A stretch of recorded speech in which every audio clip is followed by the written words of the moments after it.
नमस्ते। तारीख है 31 अगस्त 2025। आज बात उस काले सोने की जिसके बिना हमारी दुनिया की गाढ़ी थम जाती है। हम बात कर रहे हैं कच्चे तेल की। भारत दुनिया की सबसे तेजी से बढ़ती अर्थव्यवस्थाओं में से एक अपनी ऊर्जा की प्यास बुझाने के लिए इसी तेल पर बुरी तरह निर्भर है। आप पूछेंगे कितना निर्भर? तो आंखदा सुनिए। अपनी ज़रूरत का लगभग 85% से 87% कच्चा तेल हम विदेशों से खरीदते हैं। ये आंकड़ा कोई छोटा मोटा नहीं है। ये हमारी अर्थव्यवस्था की एक ऐसी नस है जो किसी और के हाथ में है। जब वो इसे दबाते हैं तो दर्द हमें होता है। ये निर्भरता एक दिन में नहीं बनी, बल्कि दशकों से बढ़ाती ही जा रही है और आज एक विकराल रूप ले चुकी है। तो सवाल उठता है कि ये निर्भरता बरछ क्यों रही है? जवाब सीधा और सरल है।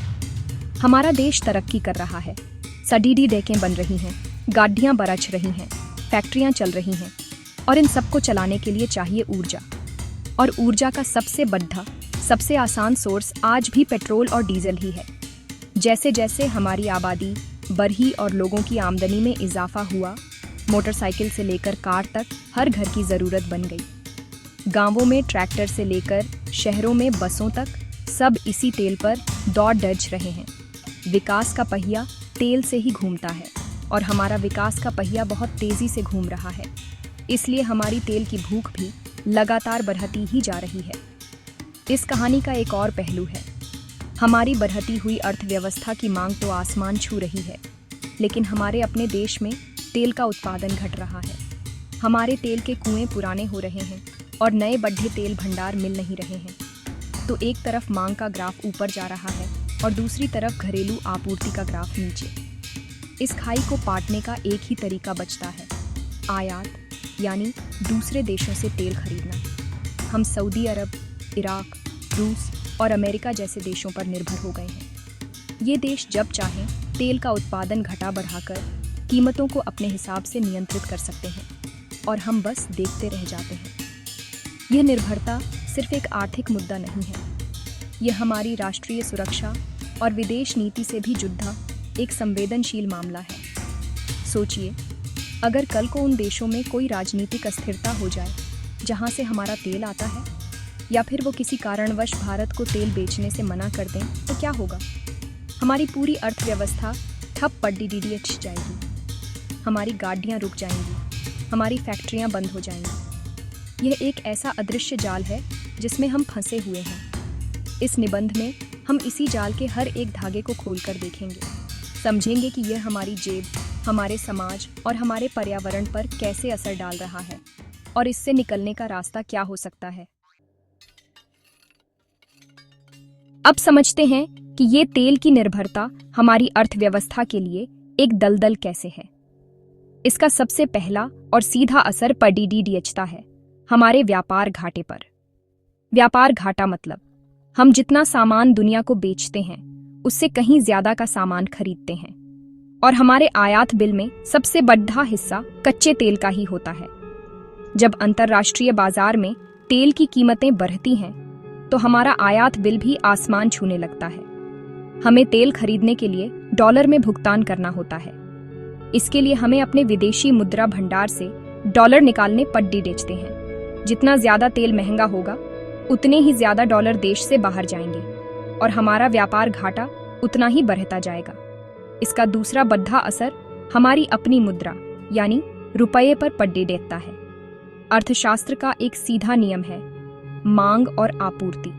जब हम तेल खरीदने के लिए बाजार में जाकर ज्यादा से ज्यादा डॉलर मांगते हैं तो डॉलर की मांग बढ़ जाती है। जब किसी चीज की मांग बढ़ती है तो उसकी कीमत भी बढ़ती है। इसका मतलब है कि डॉलर के मुकाबले रुपया कमजोर होने लगता है। आज आप सुनते होंगे कि $1 80 या 85 रुपये का हो गया। इसके पीछे एक बड़ा कारण हमारा तेल आयात ही है। कमजोर रुपया हमारे लिए दोहरी मार जैसा होता है। एक तो तेल पहले से महंगा है, ऊपर से उसे खरीदने के लिए हमें अब ज्यादा रुपये खर्च करने पड़ रहे हैं। तीसरा और सबसे खतरनाक असर है महंगाई, जिसे अर्थशास्त्री इन्फ्लेशन कहते हैं। जब तेल महंगा होता है तो ट्रांसपोर्ट का खर्चा बढ़ जाता है। ट्रकों और ट्रेनों का भाड़ा बढ़ जाता है। अब जो सब्जी आपके गांव से शहर आ रही है या जो साबुन फैक्ट्री से दुकान तक पहुंच रहा है, उसे लाने का खर्चा बढ़ गया, तो जाहिर सी बात है कि दुकानदार उस बढ़े हुए खर्चे को आपसे ही वसूलेगा। आपकी सब्जी, आपका राशन, आपके कपड़े ढे सब कुछ महंगा हो जाता है। तेल की बढ़ी हुई कीमतें एक चेन रिएक्शन शुरू कर देती हैं, जो हमारी रसोई तक पहुंचकर हमारी जेब खाली कर देती है। सरकार के लिए भी यह एक बड़ी चुनौती बन जाती है। इसके अलावा सरकार के खजाने पर भी इसका सीधा असर दिखता है। जब पेट्रोल डीजल के दाम बहुत ज्यादा बढ़ जाते हैं तो जनता में गुस्सा बरतता है। इस गुस्से को शांत करने के लिए सरकार कई बार टैक्स में कटौती करती है या तेल कंपनियों को सब्सिडी देती है ताकि आम आदमी पर बोझ कम पड़े। लेकिन इससे सरकार का खजाना खाली होता है। जो पैसा सड़कों, स्कूलों और अस्पतालों पर खर्च होना चाहिए था, वो तेल की बढ़ी कीमतों के असर को कम करने में चला जाता है। इस तरह तेल की ऊंची कीमतें हमारे विकास की रफ्तार को भी धीमा कर देती हैं। ये एक ऐसा दुष्चक्र है जिससे निकलना बेहद मुश्किल हो जाता है। जब हम कहते हैं कि तेल की कीमतें बढ़ने से सब कुछ महंगा हो जाता है, तो ये कोई हवाई बात नहीं है। यह एक डोमिनो इफेक्ट की तरह काम करता है, जहां एक चीज गिरती है और अपने साथ बाकी सब चीजों को भी गिरा देती है। सबसे पहला और सीधा असर तो हम अपनी गाड़ियों की टंकी भरवाते समय देखते हैं। पेट्रोल और डीजल के दाम रॉकेट की तरह ऊपर भागते हैं। अचानक से हमारा महीने का बजट गड्ढे डिहार बद्धा जाता है। जो लोग रोज ऑफिस या काम पर अपनी बाइक या कार से जाते हैं, उनकी जेब पर सीधा डाका पड़ता है। पब्लिक ट्रांसपोर्ट जैसे बस और ऑटो के किराए भी बढ़ जाते हैं, जिससे आम आदमी की रोजमर्रा की जिंदगी मुश्किल हो जाती है। दूसरा बड़ा शिकार होता है ट्रांसपोर्ट सेक्टर। भारत में माल ढुलाई का एक बड़ा हिस्सा सड़कों के जरिए यानी ट्रकों से होता है। जब डीजल महंगा होता है तो ट्रांसपोर्ट कंपनियां तुरंत भाड़ा बढ़ा देती हैं। इसका असर एफएमसीजी यानी फास्ट मूविंग कंज्यूमर गुड्स पर सबसे पहले दिखता है। आपके घर में आने वाला साबुन, तेल, बिस्किट, आटा, दाल, ये सब कुछ फैक्ट्रियों से आपके पास की दुकान तक ट्रकों में ही आता है। भाड़ा बढ़ने का मतलब है कि इन सभी चीजों की लागत बढ़ गई। कंपनियां इस बढ़ी हुई लागत का बोझ ग्राहकों पर डाल देती हैं और देखते ही देखते बाजार में हर छोटी बड़ी चीज के दाम बढ़ जाते हैं। तीसरा क्षेत्र जो सीधे प्रभावित होता है वह है विमानन उद्योग या एविएशन इंडस्ट्री। हवाई जहाज का ईंधन, जिसे एविएशन टरबाइन फ्यूल कहते हैं, कच्चे तेल से ही बनता है। जब कच्चा तेल महंगा होता है तो एटीएफ के दाम भी बढ़ जाते हैं। एक एयरलाइन के कुल खर्चे का लगभग 40% हिस्सा सिर्फ ईंधन पर ही खर्च होता है। तो जैसे ही एटीएफ महंगा होता है, एयरलाइंस कंपनियां हवाई टिकट के दाम बढ़ा देती हैं। छुट्टियों में घूमने जाने का आपका प्लान महंगा हो जाता है और बिजनेस के लिए यात्रा करने वालों की लागत भी बढ़ जाती है। इससे पूरी टूरिज्म इंडस्ट्री पर भी बुरा असर पड़ता है। लेकिन कहानी यहीं खत्म नहीं होती। कच्चा तेल सिर्फ पेट्रोल डीजल बनाने के काम नहीं आता। ये कई उद्योगों के लिए एक महत्वपूर्ण कच्चा माल है। पेंट इंडस्ट्री को ही ले लीजिए। पेंट बनाने में इस्तेमाल होने वाले कई सॉल्वेंट्स और केमिकल्स पेट्रोलियम उत्पादों से ही बनते हैं। तेल महंगा होने पर पेंट की लागत भी बढ़ जाती है, जिससे घर बनाना या उसकी रंगाई पुताई करना महंगा हो जाता है। इसी तरह गाड़ियों के टायर बनाने में सिंथेटिक रबर का इस्तेमाल होता है, जो पेट्रोलियम का ही एक बाय प्रोडक्ट है। खाद और कीटनाशक बनाने वाले केमिकल भी इसी से जुड़े हैं। यानी तेल की बढ़ी कीमत खेती की लागत को भी बढ़ा देती है।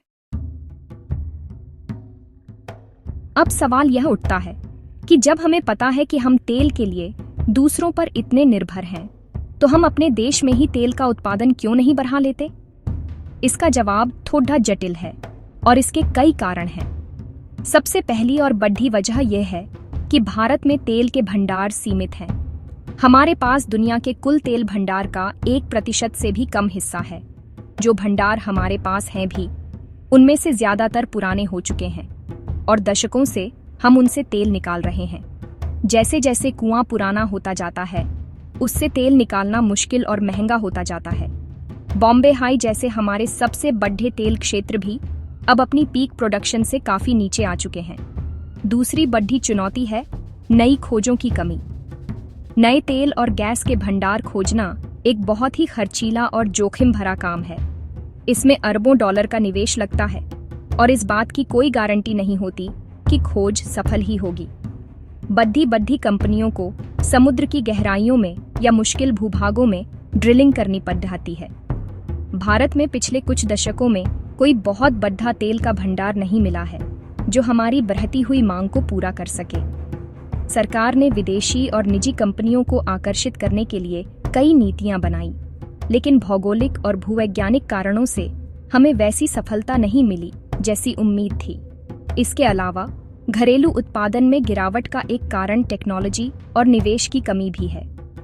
पुराने तेल क्षेत्रों से ज्यादा तेल निकालने के लिए एडवांस टेक्नोलॉजी जैसे एनहांस्ड ऑयल रिकवरी की जरूरत होती है। इस तकनीक में बहुत ज्यादा पैसा लगता है और यह हमेशा सफल भी नहीं होती। हमारी सरकारी तेल कंपनियां जैसे ओएनजीसी और ओनाइल इंडिया लगातार कोशिश कर रही हैं, लेकिन उत्पादन को एक सीमा से ज्यादा बढ़ा पाना उनके लिए भी मुश्किल हो रहा है। जब तक इस क्षेत्र में बहुत बड़ा निजी और विदेशी निवेश नहीं आता, तब तक टेक्नोलॉजी का यह गैप भरना मुश्किल है। इन सब के बीच हमारे पास जो वैकल्पिक ऊर्जा के स्रोत हैं, उनकी गति अभी भी धीमी है। हमने सौर ऊर्जा और पवन ऊर्जा के क्षेत्र में बहुत अच्छी प्रगति की है, लेकिन ये अभी भी हमारी कुल ऊर्जा जरूरतों का एक छोटा हिस्सा ही पूरा कर पाते हैं। सबसे बड़ी समस्या यह है कि ट्रांसपोर्ट सेक्टर लगभग पूरी तरह से पेट्रोल और डीजल पर ही निर्भर है। इलेक्ट्रिक गाड़ियां आ तो रही हैं, लेकिन उनकी कीमत अभी भी ज्यादा है और चार्जिंग इंफ्रास्ट्रक्चर पूरे देश में फैला नहीं है। जब तक हम ट्रांसपोर्ट सेक्टर को तेल की निर्भरता से मुक्त नहीं कर लेते, तब तक घरेलू उत्पादन की कमी हमें हमेशा परेशान करती रहेगी। भारत अपनी तेल की जरूरतें पूरी करने के लिए समुद्री मार्गों पर बहुत ज्यादा निर्भर है। हमारा लगभग 90% तेल आयात जहाजों के जरिए ही होता है। ये जहाज दुनिया के कुछ सबसे व्यस्त और रणनीतिक रूप से संवेदनशील समुद्री रास्तों से होकर गुजरते हैं। इनमें से सबसे महत्वपूर्ण है हॉर्मुज की खाड़ी। यह फारस की खाड़ी को ओमान की खाड़ी से जोड़ता है और दुनिया के कुल तेल व्यापार का लगभग 5वां हिस्सा इसी पतले से रास्ते से होकर गुजरता है। इराक, सऊदी अरब, यूएई, कुवैत जैसे बड़े तेल उत्पादक देशों से आने वाले जहाज इसी रास्ते का इस्तेमाल करते हैं। यह इलाका ईरान के बहुत करीब है और यहाँ हमेशा राजनीतिक तनाव बना रहता है। इस रास्ते पर सबसे बड़ा खतरा भू राजनीतिक अस्थिरता का है। ईरान और पश्चिमी देशों, खासकर अमेरिका के बीच तनाव किसी से छिपा नहीं है। अतीत में हमने देखा है कि जब भी इस क्षेत्र में तनाव बराटा है, तो हॉर्मुज की खाड़ी में जहाजों की आवाजाही पर खतरा मंडराने लगता है। कोई भी छोटी सी सैन्य झड़प या नाकाबंदी इस रास्ते को बंद कर सकती है। अगर ऐसा होता है तो भारत की तेल आपूर्ति पर तुरंत असर पड़े रहेगा। तेल की कीमतें आसमान छूने लगेंगी और हमें तेल हासिल करने के लिए लंबे और महंगे वैकल्पिक रास्तों का इस्तेमाल करना पड़ जाएगा, जिससे हमारी पूरी अर्थव्यवस्था हिल सकती है। ये एक ऐसी तलवार है जो हमेशा हमारे सिर पर लटकी रहती है। एक और महत्वपूर्ण मार्ग है बाब अल मंडेब जलडमरूमध्य, जो लाल सागर को अदन की खाड़ी से जोड़ रखता है।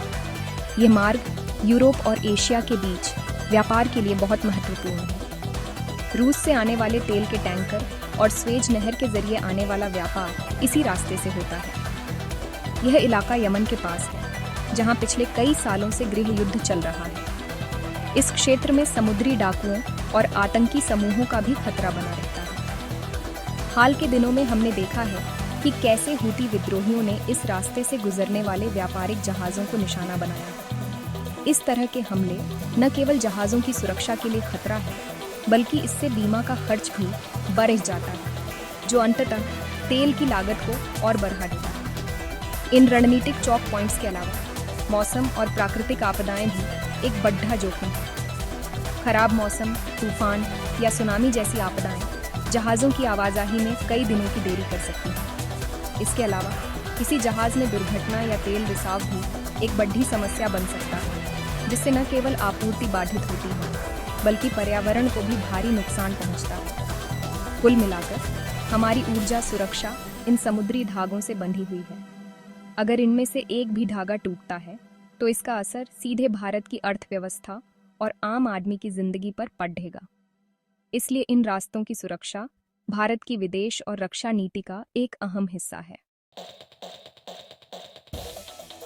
जब हम जानते हैं कि हमारी तेल आपूर्ति इतने जोखिम भरे रास्तों पर निर्भर है, तो सवाल उठता है कि क्या हमने किसी आपात स्थिति के लिए कोई तैयारी की है? इसका जवाब है हाँ। भारत ने एक स्ट्रैटेजिक पेट्रोलियम रिजर्व यानी एसपीआर बनाया है। सरल शब्दों में कहें तो यह एक तरह का तेल का बैंक है। हमने देश में 3 जगहों विशाखापत्तनम, मंगलुरु और पादुर, कर्नाटक में जमीन के अंदर बड्ढी गुफाएं बनाकर उनमें कच्चा तेल जमा कर रखा है।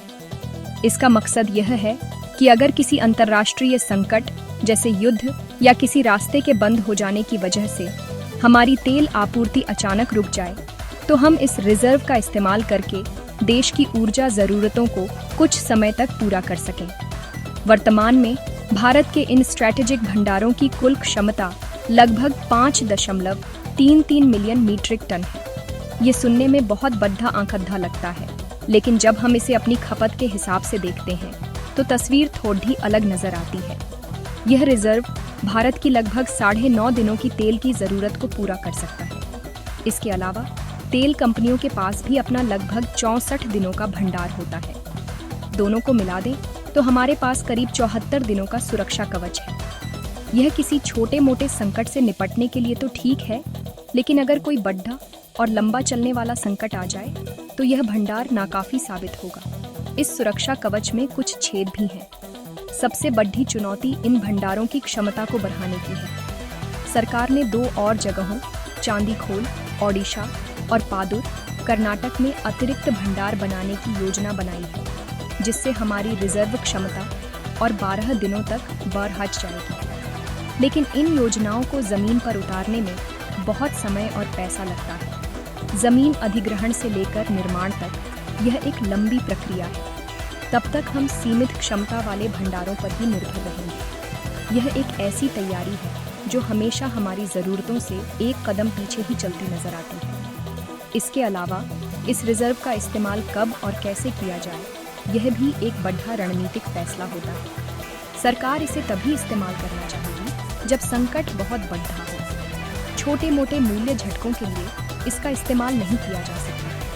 हमने देखा कि जब कोविड-19 महामारी के दौरान तेल की कीमतें बहुत गिर गई थीं, तब भारत ने इस मौके का फायदा उठाकर अपने भंडारों को सस्ते तेल से भर लिया था। लेकिन यह सिर्फ एक अल्पकालिक समाधान है। एक दीर्घकालिक और स्थायी ऊर्जा सुरक्षा के लिए हमें सिर्फ इन भंडारों पर निर्भर रहने के बजाय अपनी तेल की निर्भरता को ही कम करने के बारे में सोचना होगा। यह रिजर्व एक पैराशूट की तरह है जो आपको गिरने से बचा सकता है, लेकिन आपको उड़ने की ताकत नहीं दे सकता। तेल पर हमारी निर्भरता का हिसाब किताब सिर्फ आर्थिक बही खातों तक ही सीमित नहीं है।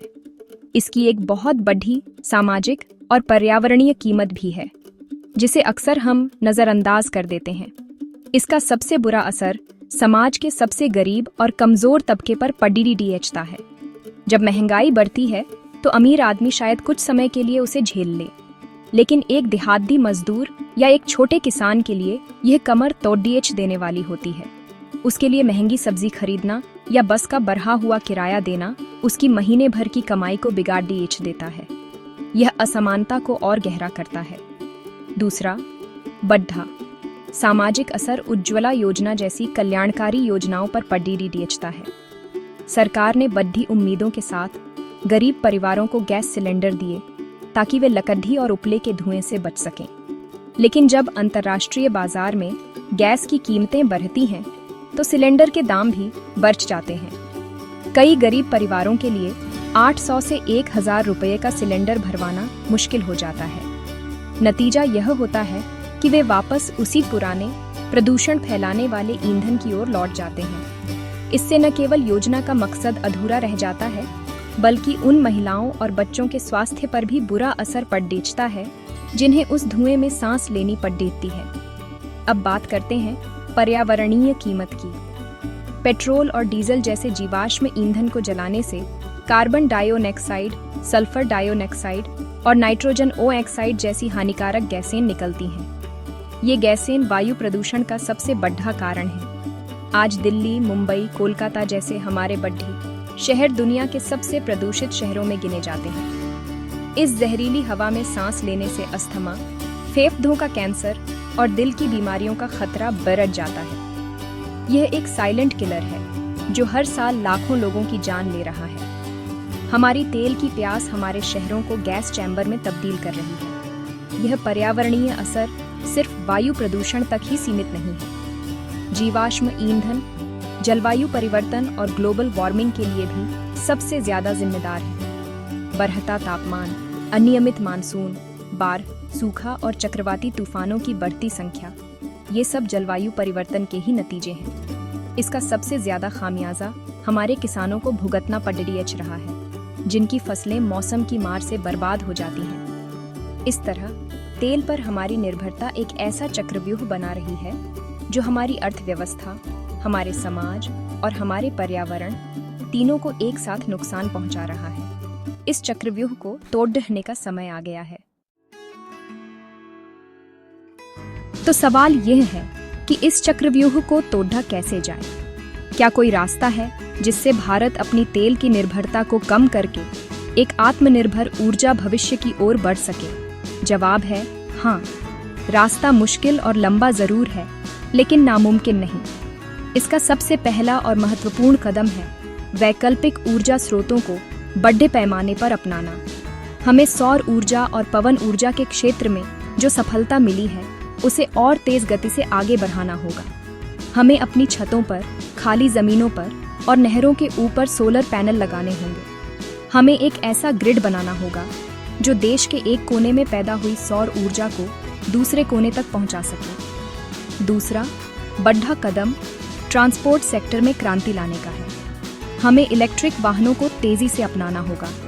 इसके लिए सरकार को और मजबूत नीतियां बनानी होंगी। इलेक्ट्रिक वाहनों को सस्ता बनाने के लिए सब्सिडी देनी होगी और देश के कोने कोने में, हर हाईवे और हर शहर में चार्जिंग स्टेशन का एक बड़ा नेटवर्क खड़ा करना होगा। साथ ही हमें पब्लिक ट्रांसपोर्ट को बेहतर, सस्ता और सुलभ बनाना होगा ताकि लोग अपनी निजी गाड़ियों को छोड़कर बस, मेट्रो और ट्रेन का इस्तेमाल करने के लिए प्रोत्साहित हों। बायोफ्यूल जैसे इथेनॉल और बायोडीजल भी एक अच्छा विकल्प हो सकते हैं, जिन्हें गन्ने और अन्य फसलों से बनाया जा सकता है। इससे किसानों को भी फायदा होगा। तीसरा काम हमें अपने ऊर्जा उपयोग के तरीके को बदलने का करना होगा। हमें ऊर्जा दक्षता को एक राष्ट्रीय मिशन बनाना होगा। इसका मतलब है कम ऊर्जा खर्च करके वही काम करना। हमें अपने घरों में LED बल्ब, 5 स्टार रेटिंग वाले फ्रिज और AC का इस्तेमाल करना चाहिए। हमारी इंडस्ट्री को ऐसी मशीनें अपनानी होंगी जो कम बिजली या ईंधन की खपत करती हो। ऊर्जा की बचत करना भी ऊर्जा पैदा करने के बराबर ही है। इससे हमारी ऊर्जा की मांग में कमी आएगी और हमारी निर्भरता अपने आप कम हो जाएगी। इसके लिए एक बड़े जन जागरूकता अभियान की जरूरत है। इन सब के साथ साथ हमें घरेलू तेल और गैस की खोज और उत्पादन को बढ़ाने के प्रयास भी जारी रखने होंगे। हमें नई टेक्नोलॉजी में निवेश करना होगा और ऐसी नीतियां बनानी होंगी जो इस जोखिम भरे सेक्टर में निवेश को आकर्षित कर सके। हालांकि यह समझना होगा कि यह सिर्फ एक अल्पकालिक समाधान है। हमारा असली लक्ष्य जीवाश्म ईंधन से धीरे धीरे अपनी निर्भरता खत्म करना ही होना चाहिए। यह एक बड़ा बदलाव है जिसके लिए मजबूत राजनीतिक इच्छा शक्ति, बड़े निवेश और हर एक नागरिक की भागीदारी की जरूरत होगी। यह सिर्फ सरकार का काम नहीं है, यह हम सबका मिशन होना चाहिए। तो लबोलुआब यह है कि भारत की कच्चे तेल पर निर्भरता एक बहुआयामी चुनौती है। यह सिर्फ पेट्रोल पंप पर बढ़ी हुई कीमतें नहीं है, बल्कि यह एक अदृश्य जंजीर है जो हमारी अर्थव्यवस्था, हमारी विदेश नीति, हमारे समाज और हमारे पर्यावरण को जकड़े हुए है। यह एक ऐसा जोखिम है जो हमारी विकास की कहानी पर कभी भी ब्रेक लगा सकता है। अंतर्राष्ट्रीय बाजार की हर छोटी बड़ी हलचल का सीधा असर हमारी जेब और हमारी थाली पर पड़े डिचता है। हॉर्मुज की खाड़ी में उठा कोई भी तूफान दिल्ली की सड़कों पर ट्रैफिक जाम को और लंबा कर सकता है और एक गरीब परिवार के घर का चूल्हा ठंडा कर सकता है। यह सच्चाई है। हमने देखा कि कैसे हमारे घरेलू कुएं हमारी प्यास बुझाने में नाकाम हो रहे हैं और कैसे हमारे रणनीतिक भंडार एक लंबे संकट में नाकाफी साबित हो सकते हैं। हमने यह भी समझा कि तेल की इस लत की कीमत सिर्फ डॉलर में नहीं, बल्कि जहरीली हवा में ली गई हर सांस और जलवायु परिवर्तन से बर्बाद हुई हर फसल के रूप में भी चुकानी पड़ी रही है। यह एक ऐसी समस्या है जिससे हम मुंह नहीं मोड़ सकते। अगर हमें 21वीं सदी में एक मजबूत, आत्मनिर्भर और टिकाऊ राष्ट्र बनना है, तो हमें ऊर्जा के क्षेत्र में एक नई क्रांति की पटकथा लिखनी होगी। यह पटकथा विकल्पों की होगी। यह सौर ऊर्जा, पवन ऊर्जा, इलेक्ट्रिक वाहनों और बायोफ्यूल की पटकथा होगी। इसमें ऊर्जा दक्षता और संरक्षण का एक महत्वपूर्ण अध्याय होगा। इसके लिए एक मजबूत और दूरदर्शी नीति की कलम चाहिए होगी, जो सिर्फ अगले चुनाव के बारे में न सोचे, बल्कि अगली पीढ़ी के भविष्य के बारे में सोचे। इसमें सरकार, उद्योग और हर एक नागरिक को अपना किरदार निभाना होगा। हमें यह समझना होगा कि ऊर्जा स्वतंत्रता ही सच्ची आत्मनिर्भरता की कुंजी है। यह यात्रा एक दिन में पूरी नहीं होगी। इसमें समय लगेगा, पैसा लगेगा और बहुत मेहनत लगेगी, लेकिन हमें आज, अभी से इस रास्ते पर पूरी ताकत से चलना शुरू करना होगा।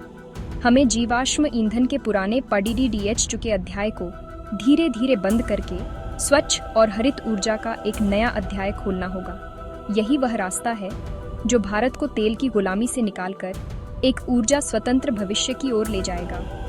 एक ऐसा भविष्य जहां हमारी तरक्की की रफ्तार किसी और देश की मेहरबानी पर नहीं, बल्कि हमारे अपने दम पर तय होगी। धन्यवाद।